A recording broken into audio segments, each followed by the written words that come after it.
Hello everyone, this is lecture 42 for the classical physics. In the last lecture we have completed our discussion about the rotational motion around a principal axis or where we are having a symmetry, and we started our rigid body topic, and I told you what a rigid body where the dimension doesn't change and the relative distance between two particles doesn't change. That is called the rigid body. And I told you how we can define a rigid body, and there were 6 generalized coordinates. For the translational motion of the rigid body you need 3 coordinates, and for the rotational motion you need 3 coordinates for the rotation. So overall you need 6 generalized coordinates to give the motion of a rigid body. So I told you about these 3 as for the center of mass x0, y0, z0, and for the rotation you have these 3 angles phi, theta and psi. Now today we will study about the momentum inertia tensor, and that is we already seen about the rotation for the symmetrical structure, but now we'll see if there is any type of structure can exist. Okay, and we are having a rotation about any axis, so it can be any generalized axis omega. So we need to find the momentum inertia around that. So how can we find that? So now we have a general case.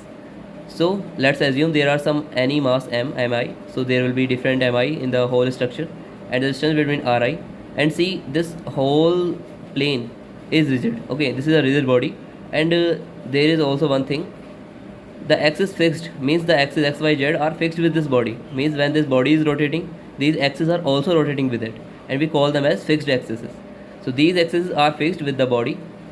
If rigid body rotates, these axes will also be rotated as a result mass distribution around x, means what happens if they are rotating with this body, then this mass distribution around the x-axis, y-axis, z-axis will always remain same, means whatever it is now it will always remain the same when it is rotating, because this axis is also rotating with the body.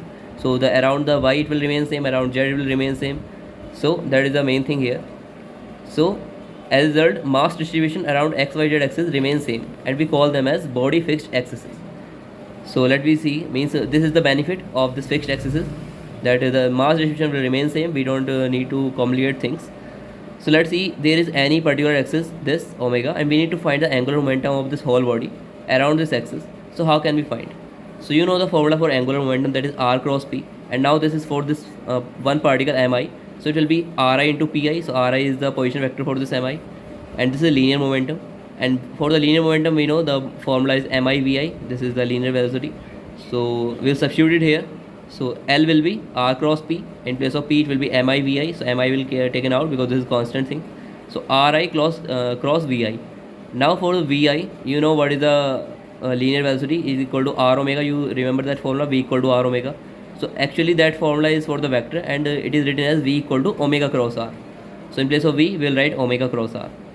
So now after substituting this we'll get the formula for the angular momentum. So let's see what we are getting here. Before that, if a rigid body rotates about the axis, then angular velocity of all the particles will be same. Now see, we only can calculate the momentum inertia when this whole body is a single system, means all the particles rotating around this axis, this omega axis, with the same omega, means all have the same angular velocity. That's why this v is changing only, but we have written omega here, not omega I, because this is same for all the particles. So that is the same thing as we discussed in the symmetrical cases also, that omega remains same for the same body. So if a rigid body rotates about an axis, then angular velocity of all the particles will be same. However, vi can be different for different particles, because vi depending on the r, and r can be changed. For this particle r will be less, for this particle r will be large. So vi can change with this ri. So that's why we say that omega is constant but vi is different. So let's see what we are getting for the L now. So angular momentum is mi ri cross, in place of v we will write omega cross r. So now we have this formula. Now this is a vector triple product. So you must remember the formula for the vector triple product, a cross b cross c is nothing but first take the dot product of this with this, take it as it is, then take the dot product of this with this, and take this as it is. So first it will be ri dot will give you ri square and omega vector, this is scalar now, and then minus dot product of this with this, ri omega, and take this as it is. So this will be scalar and this will be scalar, and this will give you vector. So this is, we get this thing from the formula we know for the vector triple product. Now we can find the different components of angular momentum, means along the x, along the y, along the z. How can we find? We will resolve the vectors into their components. So only the vectors can be resolved, not the scalar. Now this ri scalar, ri square is scalar, so we can't component this thing, but we can we can resolve this omega vector into omega x, omega y, omega z, and this ri can also be resolved in the xi, yi, zi, and this will be omega x, omega y, omega z. So this will give you ri omega x, sorry, xi omega x, xy, yi omega y, then zi omega z, and here you will get the same thing here. So for the x component, it will be omega x here, so ri omega x minus, for the x component, now here it will be xi, and this will remain same because this is scalar, so this will remain same for all the x, y, z value, and it will be xi omega x plus yi omega y plus zi omega z. This will remain same, but here in this ri place we will take for x component xi. So this is the angular momentum component for the x-axis. Okay, so means x component of this is your omega, and this has the omega x, omega y, omega z, so the Lx will be this. Now see, here you are getting xi square omega x, then xi yi omega y, so you have omega x, so you can separate these terms into terms of omega x, omega y, omega z. So it will be xi square omega x, take the omega x common, it will be ri square minus xi square omega x, and here you will get omega y, omega z. So means you have resolved this thing into the coefficients of omega x, omega y, omega z. So this is reduced to this. Now see, we can write this in form of a, means wait for that, first we can find the ly. So ly, what will be ly? In place of the xi it will be yi, in place of xi yi and xi zi, what you will get?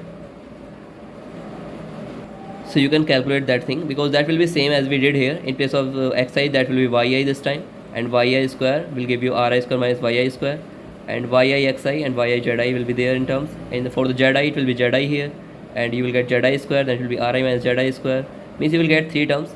Now see, omega x, omega y, omega z, we just represent this term with ixx, represent this term as ixy, and represent this term as ixz. Okay, so it's not a moment of inertia, it's just we are representing this whole term as ixx, ixy, ixz. So this equation will be resolved to Lx will be ixx omega x plus ixy omega z plus ixz omega z.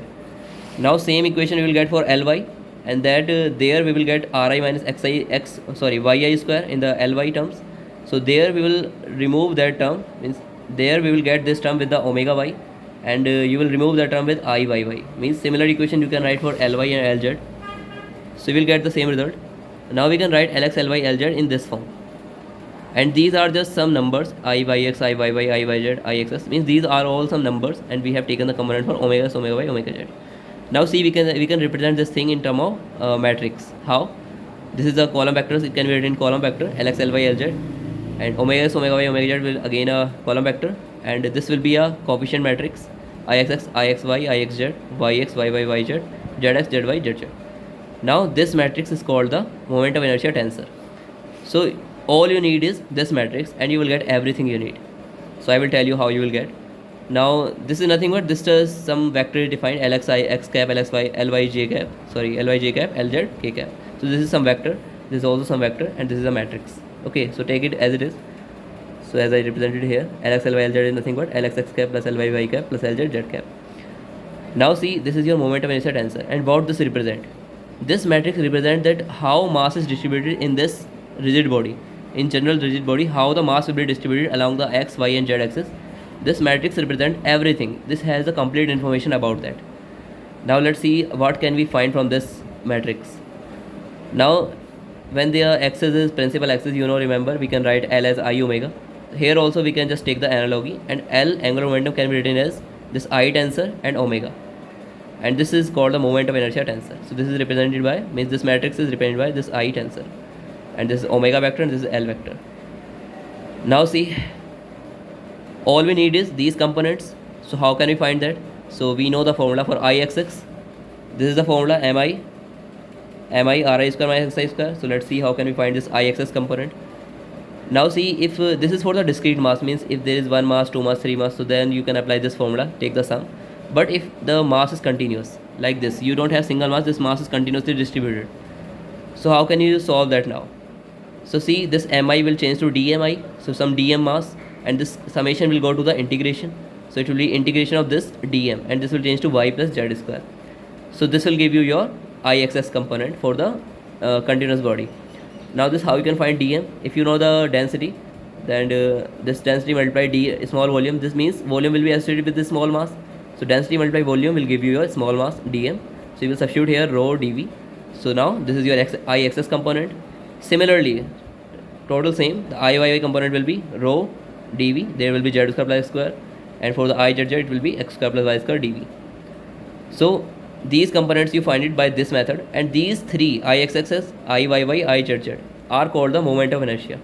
So this is not some I am telling. This is just the name given to them. Okay, we call them as moment of inertia. These are not what we are finding. These three diagonal elements are called moment of inertia. So these are the name what we give for these elements. So this is only name, nothing else. So just remember this, what we call them. Now we have off diagonal elements. We find it these diagonal elements. Now we need to find these off diagonal elements also. And I will tell you that Ixy equal to Iyx, and because this matrix is symmetrical matrix. And what is symmetric matrix? A transpose should be equal to A. Then we call that as symmetric matrix. So Ixy equal to Iyx. How? Because you can write the Xiyi as Yixi. So this formula came from here. Ixy was minus sigma Mixiy. So this was the component we have written as Ixy. So that's why we can write this. So this will be your formula to calculate this. And you know, again, if the body is continuously mass is distributed, so this will be dm, and it will be integration, and density is then rho dv. That is same formula. This will give you Ixy component. Similarly, for Ixz you will get Ixz will be equal to Izx, rho xz dv, and Iyz will be rho yz dv. So that's how you can calculate all the components. So this will give you 6 components, and 3 you already have. So this will be 9 components you can find. So now you have this matrix. So what is the use of this matrix now? So I told you that this is matrix which have complete information about the mass distribution. So now what happened? We will solve this matrix and find the eigenvalues. Find the eigenvalues of this. So if you find the eigenvalues or you diagonalize this matrix, so that is the same thing. You can study that from the mathematical lectures, my mathematical lectures. There you will find how to diagonalize the matrix. So when you diagonalize a matrix, these off diagonal elements become 0, and whatever remaining in the diagonals is the eigenvalues. So either you can calculate the eigenvalues and write the eigenvalues in the column vector, or you can diagonalize the matrix. You will get the same matrix. So that is what you need to do. And see, these are the moment of inertia. We call them as moment of inertia, and these off diagonal elements are called the product of inertia. So these are the name given to them. Okay. So these elements are called the product of inertia. This tensor is symmetrical. Means this tensor is symmetrical. I told you symmetrical matrix. All the off diagonal elements are called product of inertia. So these are called the product of inertia. So as I told you, you need to find the eigenvalues of this. And eigenvalues for 3 into 3 matrix, it will be 3 eigenvalues. So they will be placed I1, I2, I3. And this is a diagonalized matrix. If you diagonalize this matrix, you will again get the same thing. And eigenvalues at the diagonal elements. So either way you can use. In the last you will get this matrix. And now what this eigenvalues represent here. So eigenvalues represent means, now this is the main thing where you need to pay attention. You will get 3 axes, those 3 axes around which mass will be symmetrical. Means you will get the principal axis for any system. Means this is any structure it can be possible. You will get 3 axes about which the mass will be symmetrically distributed.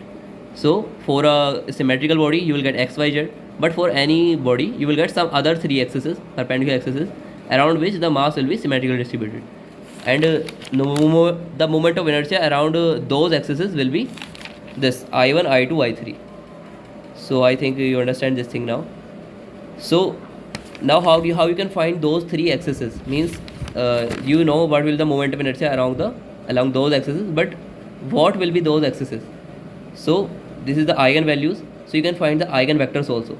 So eigenvector will give you those axes around which, means the principal axis for any general structure. You can get the means eigenvector will give you a principal axis for any general structure. So I hope you understand this thing. I tried my best.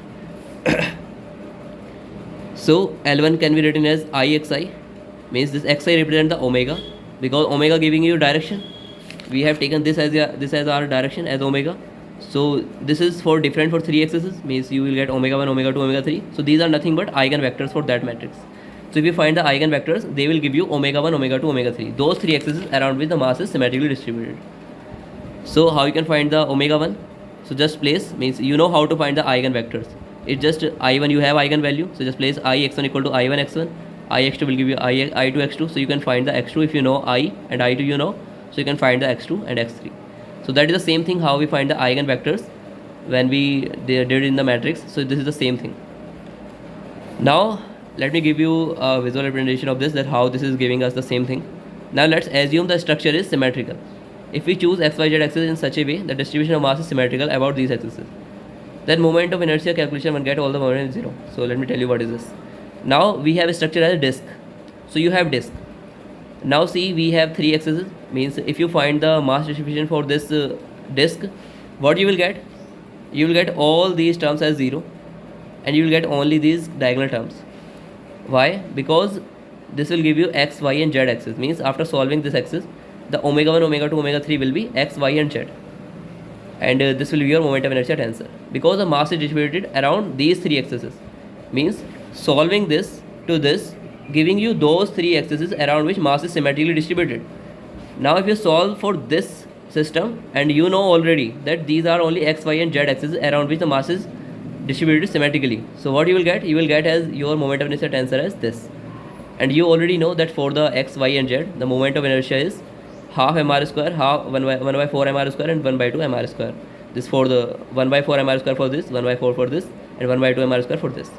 So this is the actual result, means if you solve by using these formulas for the disk, you will get this matrix, and this is giving us the proof that our result is true, means this moment of inertia tensor gives us all the information. So these terms are 0. So I hope you understand this now. So these 3 axes, x1, x2, x3, means omega 1, omega 2, omega 3, about which mass distribution is symmetrical, are called principal axes. So you can find a principal axis for any kind of a structure. Moment of inertia on rotation about these axes are I1, I2, I3. So these are eigenvectors, and corresponding to that, moment of inertia will be I1, I2, I3, which we find it here respectively, and these are called principal moment of inertia. Now we call them as principal moment of inertia. So for a symmetrical body, this will be this, and these are the principal moment of inertia. For any body, this will be this can be found it by diagonalizing this matrix, and that will be I1, I2, I3, and some omega 1, omega 2, omega 3, that will be your directions, and they need not to be x, y and z. Okay, omega 1, omega 2, omega 3 need not to be x, y and z. Okay, they can be in any direction, because a body can be distributed in any mass system. Now I told you how to find the eigenvalues, so you know a minus lambda I, you will use that formula. In place of lambda, I just write it I here.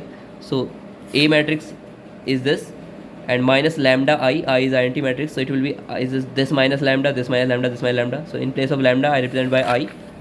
So this is the same formula. Now you can find the eigenvalues I equal to I1, I2, I3, and you can find the diagonal matrix. And if you have the eigenvalues, you can find the eigenvectors. Ix1 equal to I1 x1, I2 x2, and these vectors will give you direction for the 3 axes you are getting. Okay, now you can normalize these by x1 transpose x1 equal to 1, means now this will, after normalizing, what you will get? You will get a unit vector, means in the direction of the axis you will get a unit vector. So that is the benefit of normalization. Now see, if you already know the moment of inertia, if it is given the moment of inertia around the axis, you need to find the direction of that axis. So how you can find moment of inertia of a rigid body on rotating about arbitrary direction xa. So ia is given, you can find xa. How? You know this ixa equal to iaxa. Now multiply with xa transpose both sides, so this will give you this. Now this must be 1, or this need not to be 1, you can just put it 1 to normalize. Okay, so from here you can see ia will be xa transpose this moment of inertia tensor xa divided by xa transpose xa. So that's how you can calculate your moment of inertia if you already know the direction. Means I told you that you need to find a direction, so you can find a direction also. But if direction is given and you need to calculate the ia, so you can calculate this formula using this formula. Just put the directions, because this is nothing but omega I. So the omega vector will be given, take the transpose will be here, and do the multiplication, matrix multiplication, and do same multiplication here also, and this will give you ia value. So I hope you understand this thing now. We will take a lot number of examples, then you will understand this more. Now kinetic energy of rotation can be means the general formula for the rotation kinetic energy is omega dot L. So this is the correct formula, but normally we write like half I omega square. So we do that only when you are finding the kinetic energy around the principal axis, because then we can write L as I omega. So if body is rotating about the principal axis, then L will be I omega and Kr is nothing but half I omega square. So remember this formula. And on a rigid body, if torque, it is rotating and there is some torque, so total torque will always be external torque plus omega cross L. So remember this formula. This is very important formula. I will give you the proof of this formula and discuss about this more. But today we will end this lecture here. Thank you everyone.